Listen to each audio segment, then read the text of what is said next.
Hello, everyone. I'm Marcia Cavanaugh. Thanks so much for joining us. Well, there was a time when North Shore politics was thought to be as pure as the pine-scented air, but now there are puffs of smoke. The latest being ongoing investigation of the district attorney's office, coming not long after the former coroner in an unrelated case was sent to prison. Is St.Tammany Parish becoming another Tammany Hall? We'll examine. We'll also analyze recent controversial decisions by Governor Jindal, the latest crime stats in Orleans Parish, developments in congressional politics, and where City Hall will not move to.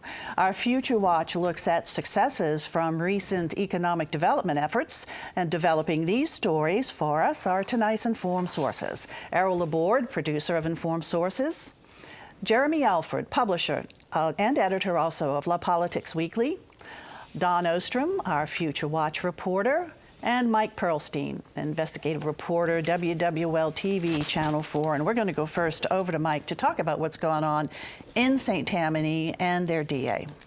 Yeah, Walter Reed's been in office a long time, mostly without opposition, and it falls on the heels of the coroner, Peter Galvin, going off to prison for fraud, misusing the funds from that office. We have the potential that Walter Reed may make Galvin look like small time based on so many different allegations floating around about him. But what we do know is this: there is a federal grand jury looking into his activities. They've been impaneled for more than a month now. We know of one subpoena that we got our hands on of the Castine Center, which is a reception hall in Pelican Park in Mandeville, where he held a number of fundraisers. And it seems like the campaign finances of Walter Reed is a focus in the investigation. He's been raising a lot of money despite running unopposed and spending a lot of money. A lot of times it's on fundraisers to raise even more money, but it comes to about $150,000 a year that he's spending from this campaign war chest, lavish parties, meals, and, of interest to the feds, payments to his son for services which may or may not have been rendered for providing alcohol service and other things, where there are accounts and witnesses that say the son didn't provide any of that. And that was the subpoena before the grand jury regarding what that Federal grand jury. Yeah. Now, this really comes on the heels of so many things that are sort of eye-opening. It makes you wonder why at least the constituents up in St. Tammany didn't blow the whistle earlier. He's supposed to be a full-time DA, yet he spends by DA standards, very little time at the DA's office. He has a private law practice. He has a private law practice. That's allowed by law, but it's quite lucrative. On his financial disclosure, he lists that as bringing in over $100,000 a year in income. He's got a gold business on the side, and he had a hospital contract too. Right, and that could or may not have been part of his official duties as the St. Tammany DA. That's another $30,000 a year. We were able to document that all told, what he's disclosed is over $320,000 a year in income from a variety of sources, more than $200,000 in public money, which actually surpasses Peter Galvin, the shocking amount that, brought him down and raised all kinds of red flags. What are the rules on spending that campaign finance money? Well, can you throw parties? It can only be used for campaign use or constituent use, cannot be used for personal expenses. Now, it certainly can't be used in a fraudulent way to pay, let's say hypothetically, your son for services not rendered. So that has clearly gotten the attention of the feds. But when you look at the whole picture, here's a guy making this kind of money, yet he managed to arrange a Tulane legislative scholarship for his youngest son from a state legislator, Harold Ritchie, in a neighboring parish. So all of it really puts a cloud over that office. The one thing that's quite interesting is he has not addressed any of these allegations publicly. He's basically gone into hiding, except for a rare statement by his office here or there. They've provided records as required by law, public record requests, and it's starting to add up, it's starting to build, and it will be very interesting to see a couple things. One, where the federal investigation goes, and two, he's up for election in the fall. And will he get challengers? Will he decide to run? Who knows? Also, the FBI agents have visited the DA's office a couple of times, right, in the past week and a half? They have visited. They have also subpoenaed employees at his office. So the grand jury is rocking and rolling. There's no doubt. We're catching just threads of it, but believe me, they've been up for a month. They're deep into Walter Reed. So we're going to be talking to you more about this in the future, you would say. Yeah. Okay, thanks a lot, Mike. Errol, I'm going to go over to you right now because I know that you wanted to sort of introduce Jeremy, and then we're going to start talking about congressional politics. Yeah, just quickly, we're all still mourning the loss of our friend John McGinnis a few weeks ago. But about 3 years ago, John had taken on a partner at LaPolitics named Jeremy Alford, who's in his own way very much of an accomplished and seasoned political reporter. He'd been helping John with the newsletter, and happily he's taken over the newsletter. And so we're, for the worst of reasons, we're nevertheless glad to be able to welcome Jeremy to our show and to wish him the best in carrying on the traditions that John started. Thank you. I appreciate that. And also we're going to jump into something that John certainly dearly loved, and that is politics and Louisiana politics. And let's get to congressional politics. There was the newly elected congressman in the 5th Congressional District, McAllister, who got himself into a little bit of trouble, and after doing so said, I'm not going to seek re-election. But he's kind of reconsidering that because his numbers look good. He is. I spoke with him this week a few times, and he said that he's going to decide on the day of qualifying. But it does definitely sound like he's looking to get in. And I actually obtained a poll this week that was running the 5th District that had him behind Senator Neil Reiser, who he beat in the last runoff, 47 to 53, which he kind of monkeyed with the margin of error, and it's looking like a very even race. And it looks like that district is very forgiving, despite his mistake. And as John would say, that it takes more than one sex scandal to bring down a Louisiana politician. It's a kissing scandal, though, so it's not as far as we know. But that's definitely going to be an interesting race, and I think he's going to give it another go. The question is whether he can afford it. Right now, he's about $1.1 million in debt. I asked him about that, and he said that if he qualifies, that he would address the debts that are owed to his campaign and not to himself first before he qualifies. So this is a guy who's thinking down the road and definitely thinking a couple steps ahead. I think it could be interesting. Does this mean that the power of Duck Dynasty is even greater than we thought? Well, the Duck Commander has a cousin, Zach Dasher, who may actually end up running in that race. The pollster didn't include Dasher in the breakdown. He said he's not convinced of his seriousness about the race. But the Duck Dynasty guys these days seem to be more interested in Governor Jindal. He was on the premiere, I understand, and I know the wives are good friends. So I think that they've kind of shifted their lot to the governor. And McAllister is a Republican, right? He is, and I reported 2 weeks ago that he was approached by the Democratic Party to switch.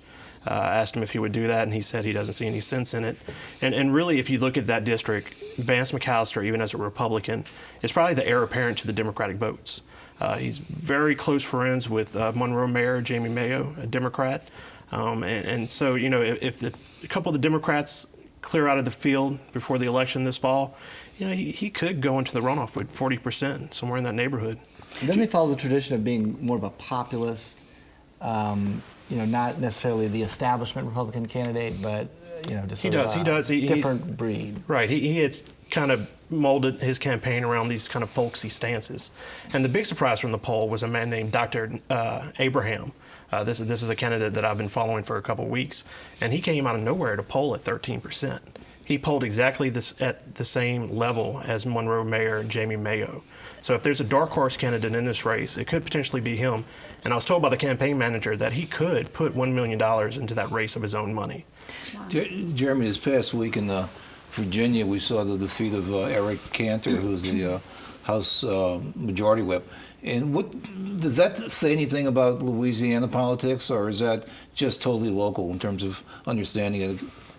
I think it says something about politics everywhere, and I think the ghost of Tip O'Neill is whispering in everybody's ear saying all politics is local, because you can't, even despite what position you get, you just cannot ignore your district. You can't ignore what the locals want. And I think that was one of the, the appeal of Vance McAllister is that, he's come back in the district despite his controversy, and he spent a lot of time there, even when he was missing time in D.C. in the beginning. But really the big story about Cantor is that it kicks open the door for Congressman Steve Scalise from Jefferson Parish to run for whip. And how great would that be for Louisiana? The last time we had a whip was Congressman Hale Boggs. And long time. I think if Steve Scalise could make sure he sees the angles right and get into that position, he very well could be majority leader one day. And the numbers are with him. He's the chairman of the Republican Study Committee. That's 170 votes right there. Last election cycle, he was the recruiter for the freshman class. So, we've been following that closely. We reported 3 weeks ago that he was looking to run for whip. And if you kind of take a few steps back and then look at what he's done over the past 3 years, you can see he's built some very smart coalitions, made some smart steps. And I would say that he's got the edge probably to win that seat, depending on who else runs. And so when is the GOP going to start making these decisions? Sometime next week, I think? November is the actual election for whip. whip. Well, I know that, but in terms of the majority leader, the new majority leader and the whip, when will the actual, that be happening within the House? To make those decisions, when would Steve Scalise learn if he could move up to that that position in November? Yeah, that's the actual election for whip. Well, what happens on June 19th? I read that there was something stepping down, I believe. Is that when is he? Okay. That's when Cantor is stepping down. All right. Okay, I got my timeline a little bit better straight. Okay.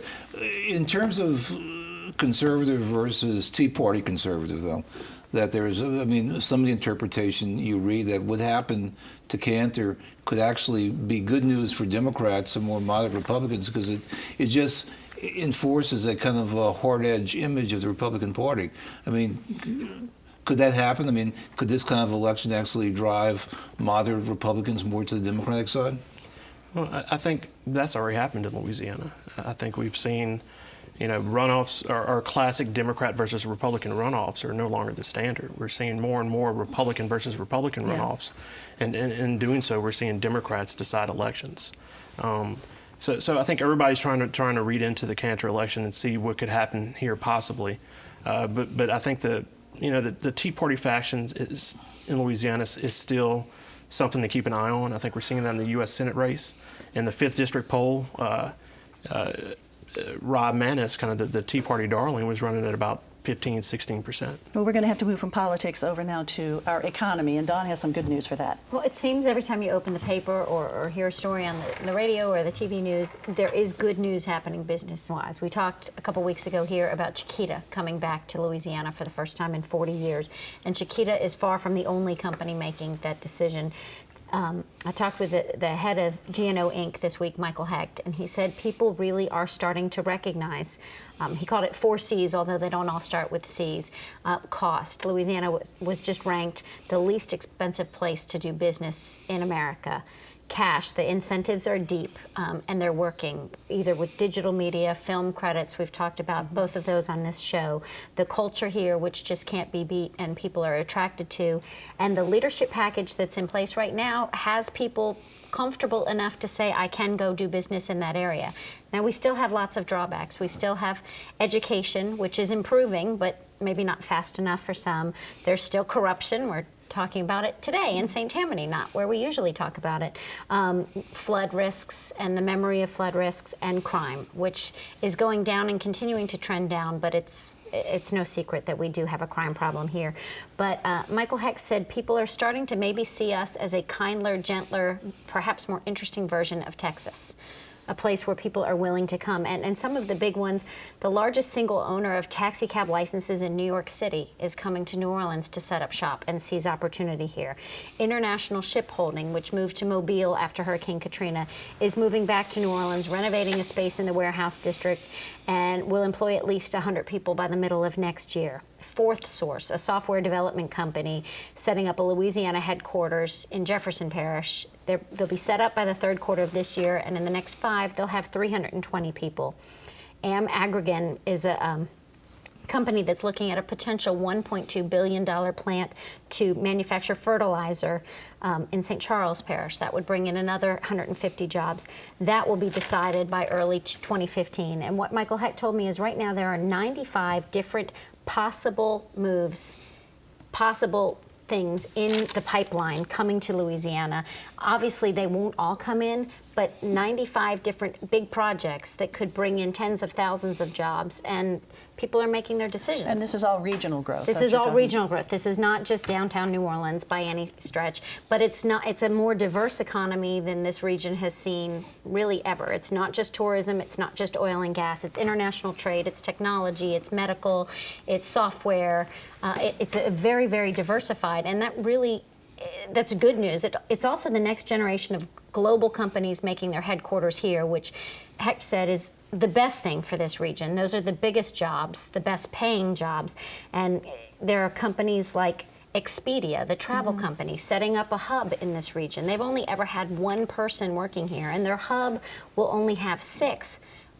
But to go from 1 to 6 and see where that grows is huge.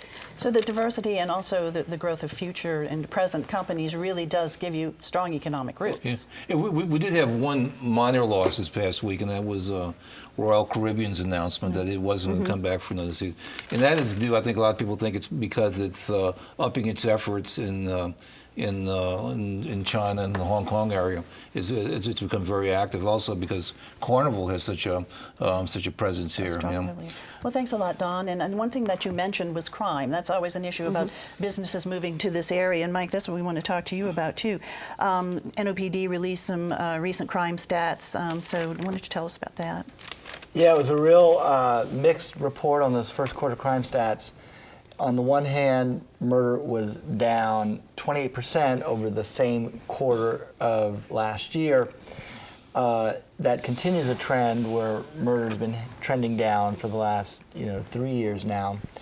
But perhaps on the more troubling side, most of the other crime categories were up. Burglary was the one exception, which stayed about even. Some of those categories were up significantly. If you look at armed robberies, up 66%, simple robbery, 44%. So in some ways, it's a head scratcher. Criminologists warn not to read too much into a single quarter. These tend to spike up and down. But one thing that I think maybe separates murder from these other crime categories is murder is often more a crime of passion, the one that police say that they can control the least. Something that is a result of an argument, something behind closed doors, a domestic situation that turns violent, in some cases deadly. If somebody has it out for somebody else, it doesn't matter what preventive measures police put in place, they're going to often find a way to get in a shot and perhaps finish the job. Whereas other crime categories, your burglaries, robberies, auto theft, are crimes of opportunity. And crimes of opportunity are, crimes that happen when there's maybe a vacuum in security.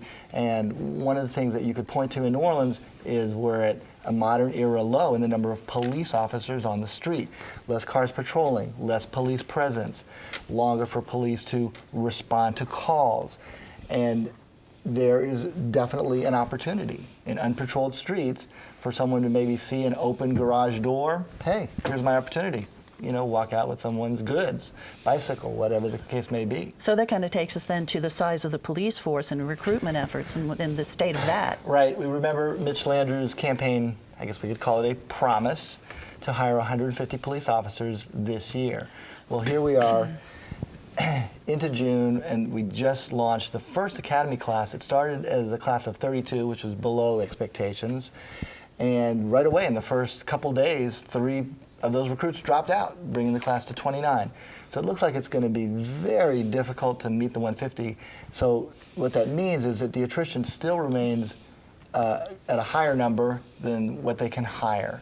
But now that the residency requirements have been removed, won't that make it easier to bring in people from? You would think, but it's counteracted by Jefferson Parish, state police, all hiring and hiring at higher salaries.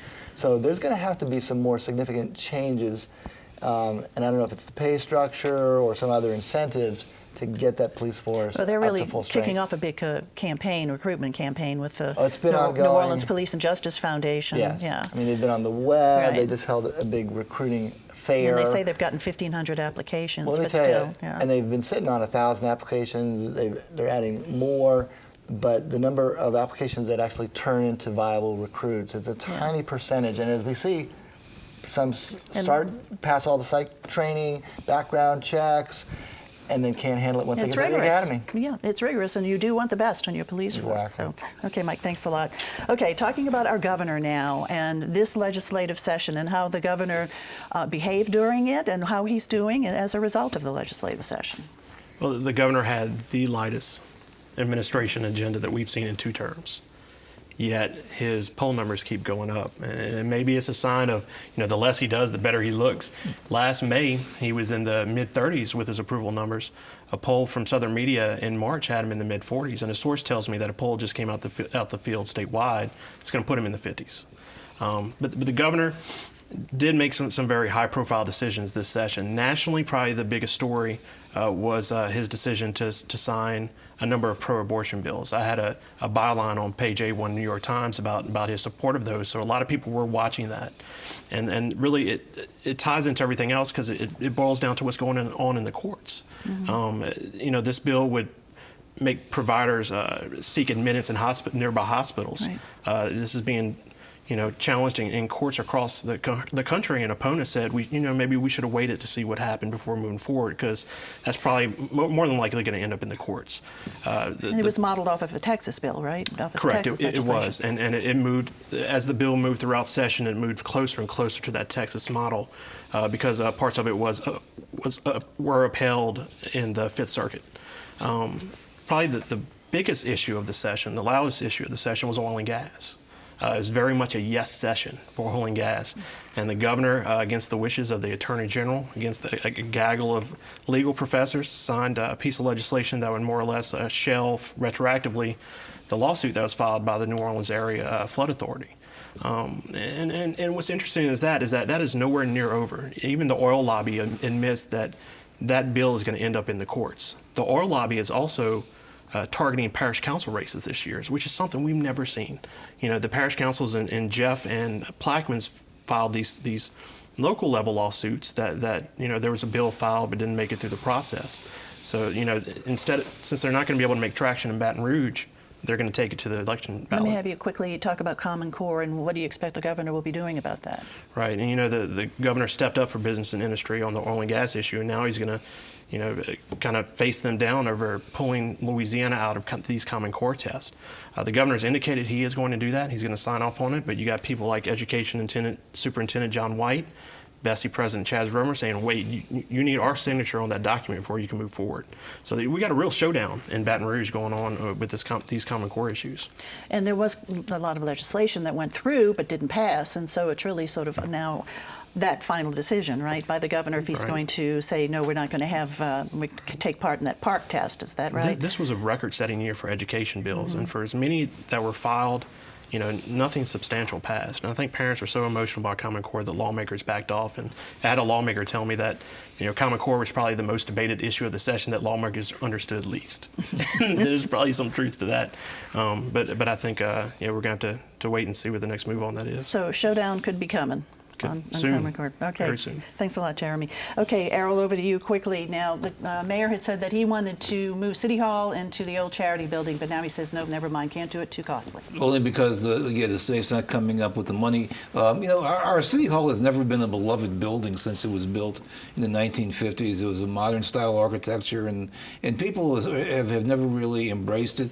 Every mayor has pretty much wanted to build a new City Hall. Remember, Ray Nagin even went so far as to announce a new City Hall is going to be one of the office buildings downtown, and so that search continues. But you can't get any building and make it into a city hall.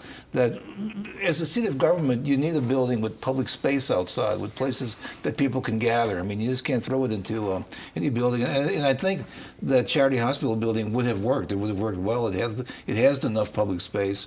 I'm not convinced that this idea is dead forever. That at some point it may come back. That's just me, but it's going to be be a big cost factor. It's too great of a building just to leave boarded up at some point. And at some point, somebody is going to have to do something. But at least for now, they're going to put more money in fixing up the old City Hall. I remember Councilman a few years ago was talking about, saying if we'd sell City Hall, that's probably one of the prime pieces of land in the city.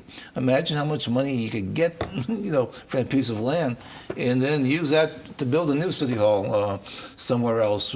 Only now the spaces are fewer, at least spaces downtown, and so it'd be more difficult. So right now, the idea is just to go ahead and renovate the present City Hall and even the civil courts complex? They put a little bit more money into the courts. And City Hall's been renovated several times during the years. A few years ago, there was a major renovation of the council chambers. It's kind of like the Superdome. It's always being fixed up a little bit, but not as beloved as the Superdome. Right. And so I think that's going to be the strategy for a while. All righty, Errol, thanks a lot. Well, I'm going to go immediately to you for looking ahead. What do you see? The Hornets fans might remember Marco Bellinelli, who played for the Hornets. Well, Bellinelli plays for the San Antonio Spurs now, who are one game away from being the champions of the NBA, which means of all those guys, Chris Paul and David West, and who've played for the Hornets over the years, the one who might be wearing a championship ring is Bellinelli, that he can bring back home to Bologna. But we hope his New Orleans experience did something for him. Oh, indeed, I'm sure it did. Jeremy? Next week in LaPolitics Weekly for our subscribers, we're going to be reporting on a very prominent group of attorneys who have decided to back J.P. Morrell's marijuana bill that failed this session, which would make possession of an ounce or less a misdemeanor. I think that not only signals that the issue is not dead, but that it's about to pick up a little bit of momentum. All right, Jeremy, thanks. Don? Governor Jindal signed off on House Bill 788, which now allows the Montreal Convention Center Authority to go out and find a master developer for their 47-acre plot of land on the upriver side of the convention center. So be on the lookout to see what kind of development might happen there. All righty. Mike? Yes, going back to Walter Reed, my station, WWL-TV, has a big expose coming out Sunday night, and that's in collaboration with the New Orleans Advocate. They partnered with us on Walter Reed Stories. Their version will run in the Sunday newspaper, and it's an interesting expose of his private and public business dealings. So this Sunday night for you guys. That is correct. Okie doke. Thanks a lot. Thanks all of you guys for joining us this evening. Thank you for joining us, and we of course hope to see you again next week for Informed Sources. Have a very good evening.